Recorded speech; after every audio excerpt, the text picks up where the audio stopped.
Welcome to the Writer Reads Chronicles of a Dark God, Book 1, Dark God Emergent, Chapter 30. Raomar, Grunwald, and Briander flew with the people of the air, and the Crone flew with them. They hadn't been able to take a direct route to the city, and had needed to come in low over the waters to the city's north. As they did, storm clouds gathered above the king's palace in the city's northeast, but it felt as though some dark power focused its attention on the dockyard end of the palace proper. Glancing over at his companions, Raomar saw they felt it also. To his left, Grunwald scanned the ground below, concentrating on the dockyards where the darkness seemed at strongest. As he followed the Northman's gaze, Raomar saw the shadows in that part of the city grow unnaturally long, as street lamps flickered and dimmed before going out. To his right, Briander had drawn her short sword and was keeping an eye on the skies around and above them. Beside her, the whirlwind that was the Crone was as silent as her companions, or so Raomar thought until her mind touched his. "Accept this spell," she said, "and you will hear us as we speak." "And my companions?" Raomar asked. "Her offer was to us all," came Grunwald's unbidden reassurance.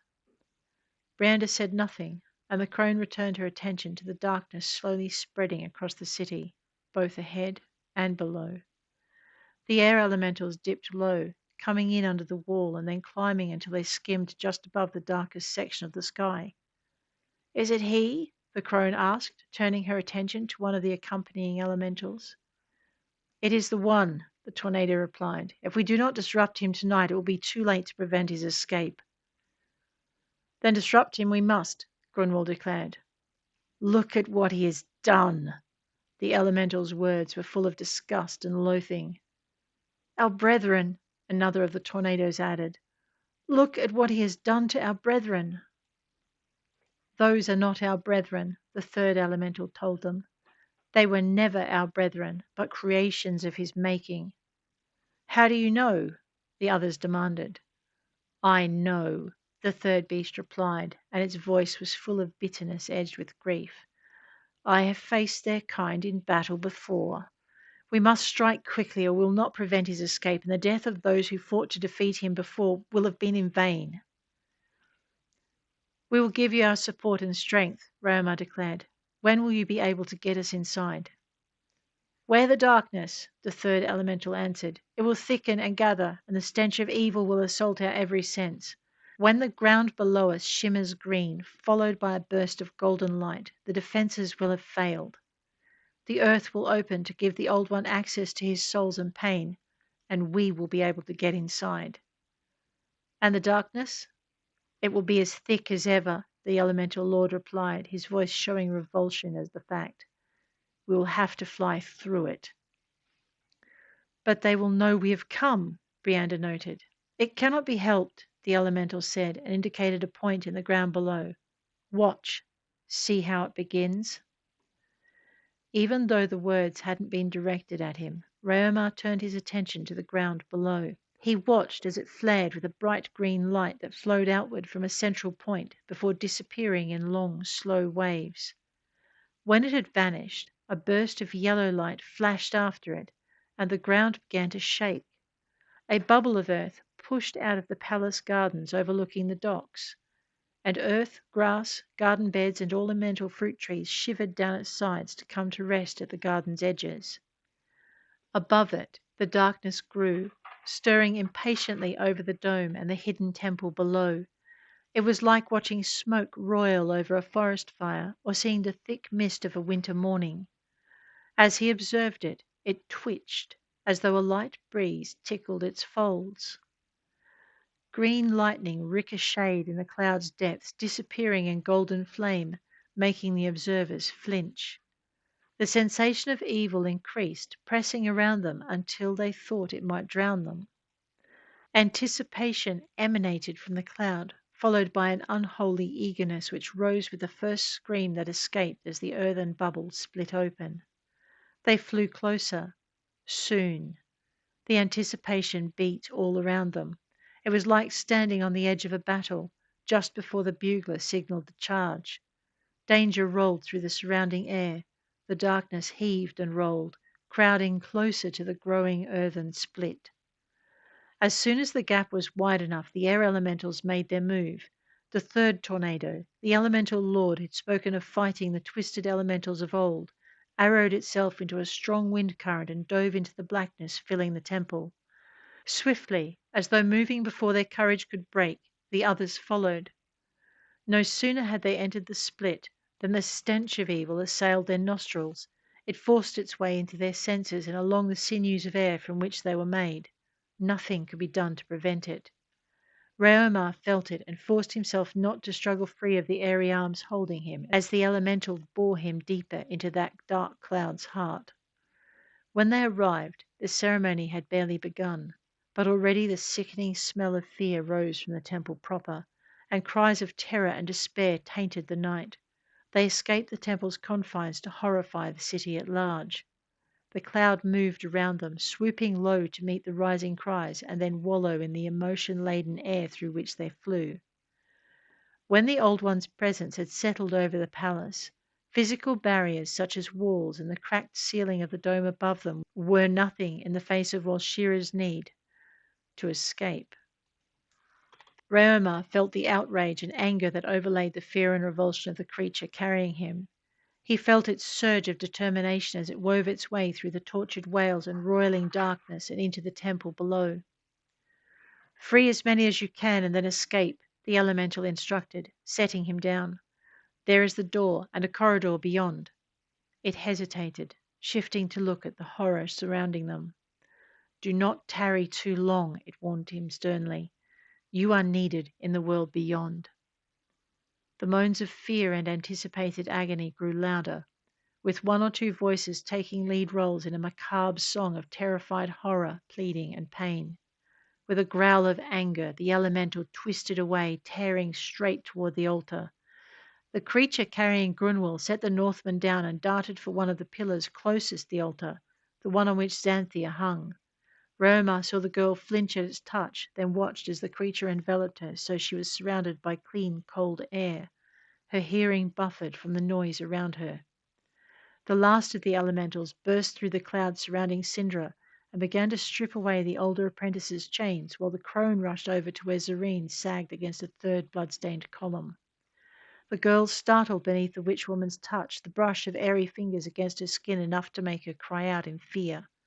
One of the priests turned toward them, and the crone froze, using the column to conceal her presence. Keeping her fingers against the girl's skin so Zareen knew she was there, she waited. The priest studied the girl for a few minutes more, but when she subsided with a quiet sob, he returned his attention to the creativity being applied to one of Mirale's priests. Raomar flinched as the man's voice rose in another tremoring scream, but he forced himself to look away. There were others chained to the pillars nearest him, to all the prisoners lining the walls of this dark place. He might no longer be Anshul's high priest, but he could still wield a sword and undo a set of chains. What was more worrying was the movement stirring in the temple's shadows, the hungry undead shuffling toward them, their arms raised to attack. From the other end of the temple he heard the telltale clatter of shackles falling to the floor and risked a glance in that direction. The witch woman had seized a fainting Zareen from the pillar, and once more becoming a column of air, surrounded the girl and poured herself and her passenger toward the crack in the ceiling. Hoping she would reach the sky, Raomar didn't wait for her to disappear, but divided his attention between freeing the man closest to him and watching the approaching undead. Like the crone before him, he let the chains and shackles fall to the floor, ignoring the sound they made as they hit the stones at his feet. "Free the next man," he shouted, slapping the terrified priest when the man didn't immediately respond. "Free him. We'll get as many of you out as we can, but I need your help. Hurry." There was no time to see if the priest obeyed. The first of the undead had reached them, its unseeing gaze fixed firmly on his face, its long-clawed hands reaching for his throat. Raomar ducked beneath its first clumsy grasp, stepped to its side, and took its head from its shoulders. When it fell, unmoving, to the floor, he didn't waste time in gloating. Another of the monsters swung at him, its claws snagging at the fabric of his tunic and tearing it open. As it made another attempt to strike him, Raomar parried, slicing off its hand in the process. Reversing the strike, he opened its throat, then danced back. Someone, small and slender, darted past him, diving beneath a reflexive slash of the creature's good hand and lashing out with a blade as she went. Brianda, he thought, as the zombie wobbled and teetered over. Taking advantage of its disadvantage, he swung hard and fast, removing its head and glancing around to find the next target. Brianda darted back past him, her short blade flashing and dropping another creature in her wake. Raomar's gaze brought him to Grunwald as the big man worked his way toward them, half a dozen freed prisoners behind him, all doing their best to avoid the attacking undead. All around them, while Shira's evil grew, it infected the very air they breathed, the Old One's presence growing stronger as he fed. Raomar sensed something else, though. Beyond the evil and the greed, the desire to sate himself, the Old One was feeling a growing frustration and anger. He'd finally noticed the invaders in his temple and was about to take action.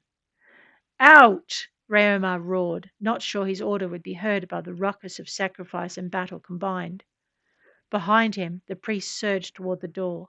Ahead of him, Grummel's small flock darted around pillars and dived beneath clawing hands and snapping jaws. The priests who'd headed for the door surged back toward them, seeking shelter from more of the incoming undead, and Grunwald skidded to a halt beside him. The way to the main door was blocked.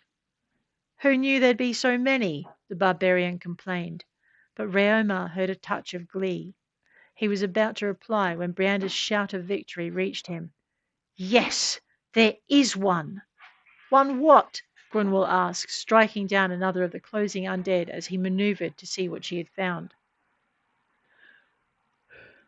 A way out. Is it open? He asked. We'll be in a flicker, she called back. We don't have a flicker, Raomar retorted, signaling the priests to move in the direction of her voice. Once he'd got them moving, he followed, forming as much of a rearguard as he was able. Looking down the temple to the king's armoured form, he saw the monarch raise his head. His visor hid his expression, but the sudden halt in what he was doing caused his victim's screams to subside into sobs. The undead paused, and the king spoke. Your turn will come. The helm turned back to the priest before him, and he sank his hand into the man's belly. With a sharp, ripping movement, he pulled the unfortunate's intestines free and hurled them into the gathered undead. Looking past the scene, Raomar watched as the chains binding Alessia to the altar carefully lowered themselves against the side of that unholy structure. If they made a sound as they were set down, it did not carry over the sounds being made by the feasting undead. Careful to keep his head turned to the king and forcing his gaze to the monarch's dread form, Raomar watched him, while in reality watching Alessia's body levitate from the altar behind him. The wizardess looked for all the world like she was being cradled in two airy arms. The wizardess's eyes were wide with fright, but she didn't appear to be seeing what was before her. Slowly and carefully, the elemental lord lifted away from the altar and fled toward the crack in the dome above. The king did not appear to notice her escape, but returned Raomar's gaze and pointed toward him. Don't let them escape, he commanded before turning back to the priest dying on the pillar before him. The undead surged forward. Is it open yet? I'm trying, but it needs a wizard's touch, Brianda replied. Any wizards who can help? Raomar called, gutting another zombie and kicking it off his blade into a third. After a quick exchange of glances with his fellows, one of the freed prisoners replied, We're all priests here. By the Dark God's teats, Grumwald shouted, beheading another of the undead as Raomar removed yet another clawing hand. Keep trying! There was no reply to that as the creature roared in pain, then growled, lunging for him with its teeth. Another blade arced out, taking its head from its shoulders. My thanks, Raomar acknowledged, lashing out again, grateful they were creating enough of a distraction that all eyes not watching the king were watching them, and none had registered the empty altar or the escape of his friend. On either side of them, prisoners had taken up the chains that had once bound them to the pillars and were swinging them from side to side to keep the zombies at bay. Yes, thanks, Sophriel! Brianda's shout of relief alerted him to the fact the door was now open and whose priest had had a hand in helping. Go! Raomar shouted, feeling the sudden draft created by a newly opened door. Signalling the freed priests to fall back, Raomar reversed after them. The priests closest Grunwald backed up, heading for the door as fast as they dared. He almost didn't make it, but Grunwald took off the arm of the zombie trying to seize the back of his robe, and the man skidded through the open portal and fled, unhesitatingly, into the darkness beyond. You next, Raomar, Grunwald ordered as the last of the freed prisoners fled through the portal. Rather than waste time arguing, Raomar obeyed. The quickest way to get Grunwald to safety was to get himself out of the fight. The Northman would not break from combat until he knew Raomar was clear of the battle, and arguing would only prolong the danger. Even so, Raomar held his breath until the big man stepped back through the portal. Which way? Grunwald asked, reaching out to slide the door closed. He was beaten by stone grey arms that stretched down from the roof and slammed the portal shut. A familiar winged creature released its grip on the ceiling and dropped down next to the door, flipping itself mid-air so it came down on its feet. Ignoring the two men, it spat a stone wedge from beneath its teeth and slammed it beneath the base of the door. This way, ordered a sibilant voice behind them, and a tall, hard-faced elf slipped free of the shadows. Shut and ice, Grunwald swore, and his voice was edged with fear. Tell me it's not time. Time for what? Raomar asked, and was ignored as the elven woman replied. Not yet, she said. Then why did you and the Goritzik help us? Grunwald asked. Because there are some things more important than the politics of territory and trade, the elf replied, hurrying into the tunnel dark, but leading them toward a not too distant silver shimmer. The Kavarag must live. Me? Raomar asked. But why? She gave him a single icy glance, then answered, Because if you fall, the whole world will fall with you. Then free my guardian from his bond, Raomar snapped, and heard the hiss of indrawn breath. That we cannot do. That would require a payment greater than the debt he owes, and you have nothing to offer. But, Raomar began, only to be cut off. But nothing, the she-elf replied. What we have done for you ensures our survival also. What we did for him benefited him alone. For that a debt must be paid, and it cannot be taken by another. Such are our laws. As she spoke, the Goritzik bounded past them, springing around them and over the heads of the fleeing priests by using the walls and ceiling to speed its path. It barked something unintelligible to the Shadow Fae, and she darted a quick glance back the way they'd come. Hurry, she ordered. They are holding the portal. It will take you from the city. The sound of stones shattering behind them had her running toward the light. What of the priests? Raomar asked, breaking into a run to keep up. We have sent them through a portal that will land them in the tunnels below the docks. We can hide them there and smuggle them out on the ships that pass. She caught his worried look and gave him a disconcerting smile. They'll be safe. We do not need to anger the gods or distract them from their battle. The Old One must not succeed. More stones shattered behind them as they rounded a bend in the tunnel, and the light grew blindingly bright. Before them stood a glimmering archway of silver and white. The Goritzik was waiting to one side of it, hopping impatiently from one foot to the other. Brianda stood there also, a sword out and directed at the creature, a look of sheer and utter defiance on her face. She would not go with the priests, the Goritzik explained to the elf. It pointed at Raomar. She said the gods had ordered her to go with him, that the Crone had told her her destiny is entwined with his, at least for now. The Shadow Fae gave him a brisk nod. Then so be it, she snapped, and turned to Raomar. Go now. We cannot face the undead that pursue you. Their corruption is of the elements, and we cannot risk infection. After my friends, Raomar stated, gesturing for Grunwald and Brianda to precede him through the portal. We'll all arrive in the same place? Brianda asked suspiciously. You have our word on it, the Shadow Elf promised, and Brianda stepped through, sword at the ready for whatever might meet her on the other side. Grunwald hesitated, looking at Raomar. Hurry, the Goritzik growled. We need time to open a portal for our own escape. Before any of them could react, Grunwald reached out and seized the she-elf by the shoulders. Why do you fight them? He demanded, glancing back down the corridor. The elf met his eye. Because he means the end of us if he wins, she snapped back. Now please go. Go, Raomar echoed when the Northman looked to argue, and Grunwald released the elf with a glare that said he had unfinished business. As soon as his friend had vanished into the portal, Raomar followed. Behind him came the unmistakable shuffle of undead feet, and he did not wish to be responsible for their rescuer's demise. With any luck, he, Briander, and Grunwald could make the Crone's cottage before the king thought to rouse his guards in pursuit.